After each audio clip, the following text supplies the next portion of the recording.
আসসালামু আলাইকুম। আজকে আমরা আলোচনা করব ওরাল থ্রাশ নিয়ে। প্রথমে জেনে নিই ওরাল থ্রাশ বলতে কী বোঝায়।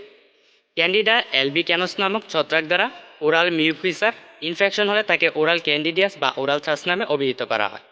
ওরাল থ্রাশের ক্লিনিক্যাল ফিচার নাম্বার 1, জিহ্বা ও মুখের মিউকোসাতে সাদা ছোপ ছোপ দাগ দেখা যায়।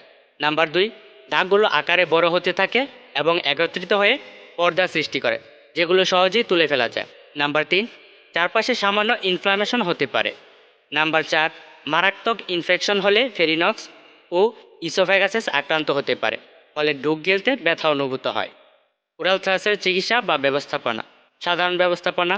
নাম্বার 1, খাবার পর ওরাল ক্যাভিটি বা মুখ গহ্বর ভালোভাবে পরিষ্কার করা। নাম্বার 2, নরম ও তরল খাবার খাওয়া। নাম্বার 3, গরম ও মশলাযুক্ত খাবার এড়িয়ে চলা।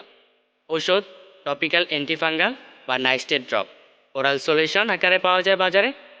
ডোজ প্রাপ্তবয়স্ক 2 থেকে 4 মিলি দিনে 3 থেকে 4 বার, এবং শিশুদের দিনে 1 থেকে 2 মিলি দিনে 3 থেকে 4 বার।